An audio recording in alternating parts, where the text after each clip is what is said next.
মানুষ তার আমলের বদৌলতে কখনো জান্নাতে যাবে না যদি না আল্লাহ পাক তাকে রহম করে।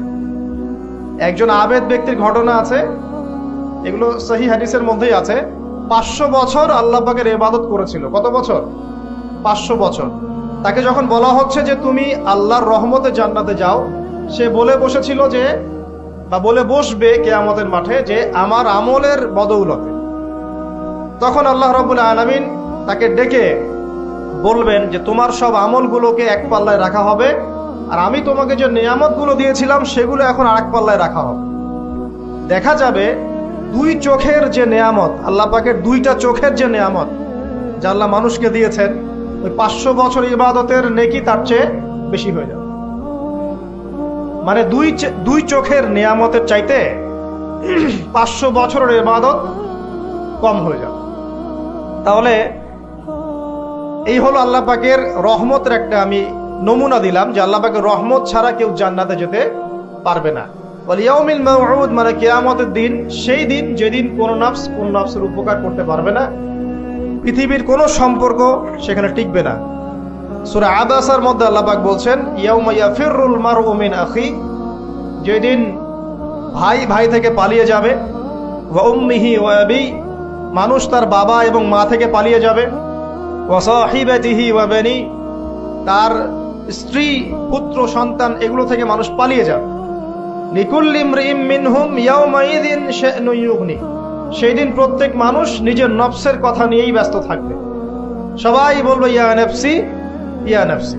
তবে শুধু একজন ব্যক্তি আছেন এই পুরো মহাবিশ্বে যিনি বলবেন ইয়া উম্মতি ইয়া উম্মতি। তিনি কে?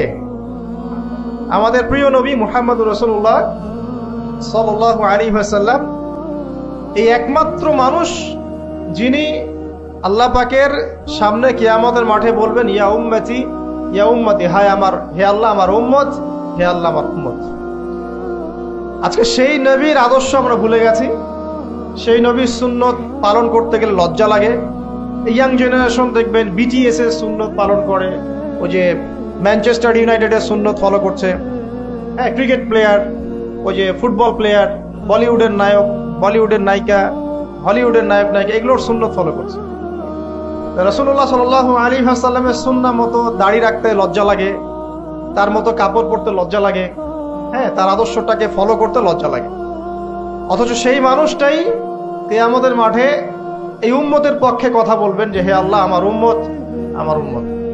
আর এই মানুষটাকেই জীবিত অবস্থায় 15 বার হত্যা করার চেষ্টা করা হয়েছিল। কাকে? নবী মুহাম্মদ সাল্লাল্লাহু আলাইহি ওয়াসাল্লামকে। বিস্তারিত জানতে বিশ্ববিখ্যাত বই আর রাহিকুল মাখতুম এটা পড়ে দেখেন।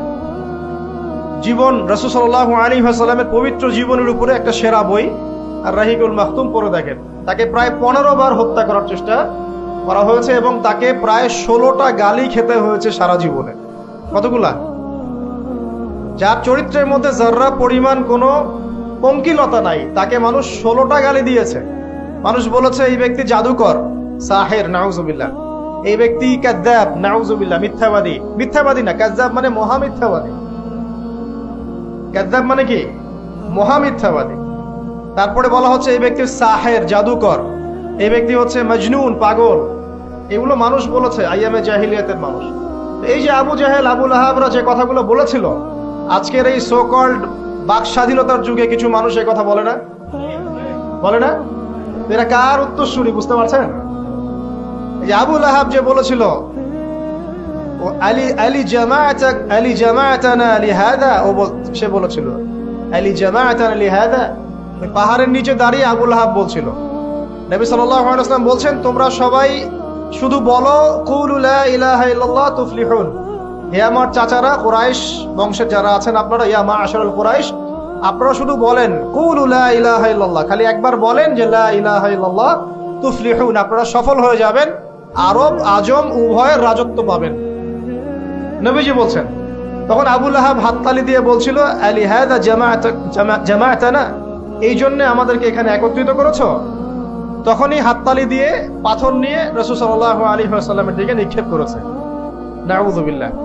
তো তখনই আল্লাহ পাক আয়াত নাজিল করলেন। কোন আয়াত? তাব্বাত ইয়াদা আবি লাহাবিন ওয়া তাব, ধ্বংস হোক আবু লাহাবের 2 হাত যে দু হাত দিয়ে সে পাথর নিক্ষেপ করেছে, ওয়াতাব্বা, এবং সে নিজেও ধ্বংস হোক। দেখেন, কিয়ামত পর্যন্ত কোরআন থাকবে না, এই সূরাটা থাকবে না। তো কিয়ামত পর্যন্ত মানুষ কোরআন তেলাওয়াতের মধ্য দিয়ে আবু লাহাবকে গালি দিবে না? কিয়ামত পর্যন্ত মানুষ কোরআন তেলাওয়াতের মধ্য দিয়ে আবু লাহাবকে কিন্তু অভিসম্পাত করতে থাকবে যে তুমি ধ্বংস হও, তোমার দুই হাত ধ্বংস হোক। এই হলো নবী সাল্লাল্লাহু আলাইহি ওয়াসাল্লামের শান। তাকে কষ্ট দিচ্ছে মানুষ, বলছে যে মুহাম্মদ সাল্লাল্লাহু আলাইহি ওয়াসাল্লাম এমন ব্যক্তি যার সন্তান জীবিত থাকে না, পুত্র সন্তান জীবিত থাকে না। তখন আল্লাহ রাব্বুল আলামিন আয়াত নাজিল করলেন, ইন্না আ'তাইনাকাল কাউসার, নিশ্চয়ই আমি আপনাকে কাউসার, মহান মর্যাদা দিয়েছি। এটা শুধু হাউজে কাউসারই নয়, কিন্তু হাউজে কাউসার সহ এই যে দুনিয়ার তার সম্মান, তার নাম শুনলে আমরা দরুদ পড়ি, তার ইজ্জত, তার শান শওকাত, এগুলোও কাউসার, সবই কাউসার।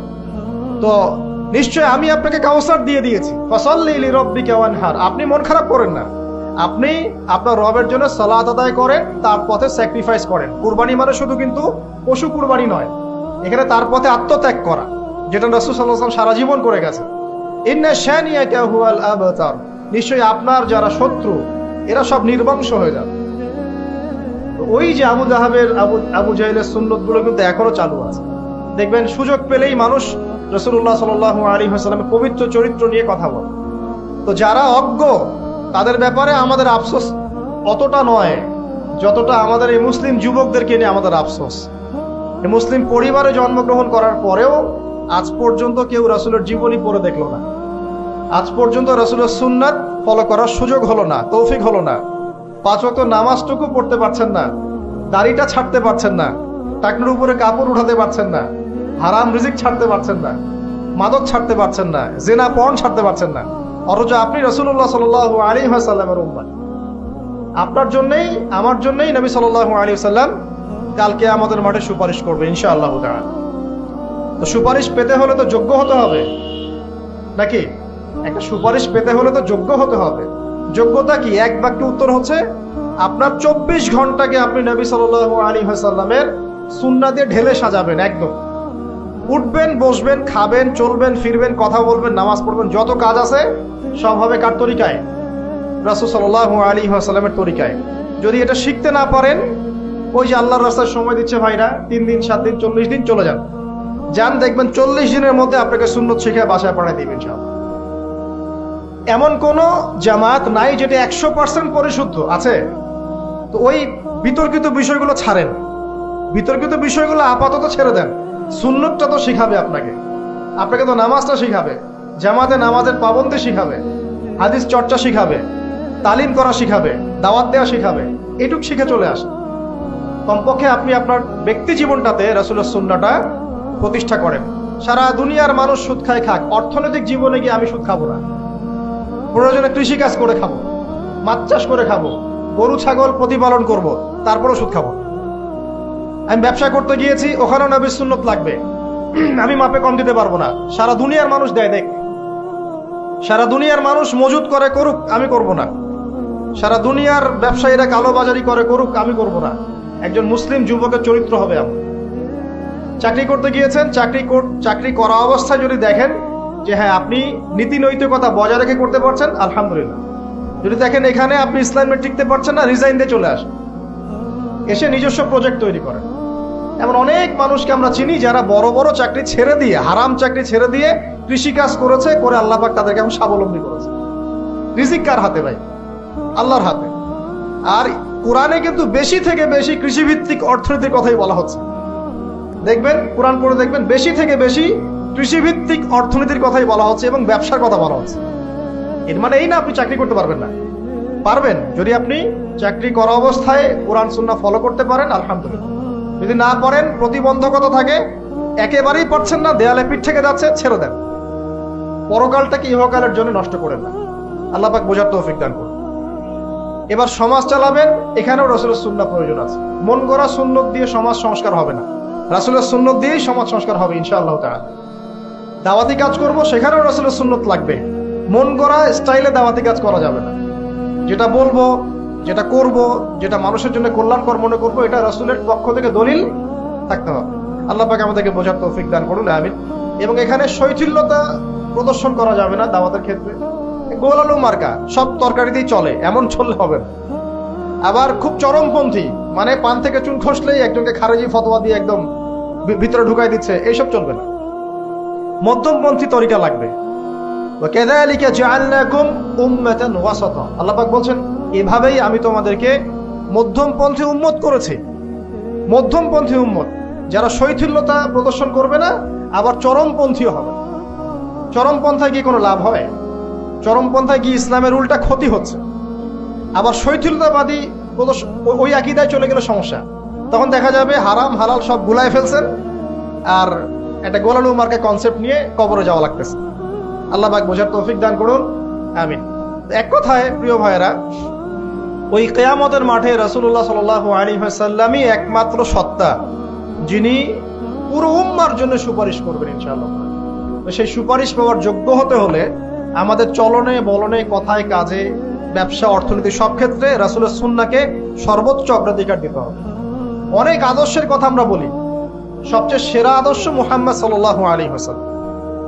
তার আদর্শের উপরে কোনো আদর্শ নাই। অতএব এই আদর্শটাকে মনে পারে ধারণ করা, লালন করা, মননে ধারণ করে বাস্তবে ইমপ্লিমেন্ট করা। আল্লাহ পাক আমাদেরকে তৌফিক ইনায়াত করুন, আমিন। তো প্রিয় ভাইরা, কিয়ামতের মাঠ সম্পর্কে অনেক ভয়াবহ চিত্র আছে, আজকে আমি সেটা বলার সুযোগ পাচ্ছি। এতটুকু বলবো, এটা হচ্ছে ন্যায় বিচারের মাঠ। এখানে যাররা পরিমাণ বান্দার হক নষ্ট করে পার পাওয়া যাবে না। আল্লাহ পাকের সাথে জড়িত হাজারটা পাপ থাকলেও আল্লাহ পাক মাফ করতে পারেন, ঠিক আছে, কিন্তু বান্দার সাথে জড়িত হক থাকলে বান্দার কাছেই ক্ষমা নিতে হবে। আর একটা পাপ নিয়ে কবর যাওয়া যাবে না, একটা পাপ। সেটা কি? সেটা হলো শিরকের পাপ। শিরিকের পাপ নিয়ে কবরে যাওয়া যাবে না। বেঁচে থাকতেই শিরিকের সাথে সম্পৃক্ত যত আকীদা আমল আছে তওবা করতে হবে, ছাড়তে হবে। আল্লাহ রাব্বুল আলামিন আমাদেরকে শিরিক এবং কুফর থেকে হেফাজত করুন, আমিন।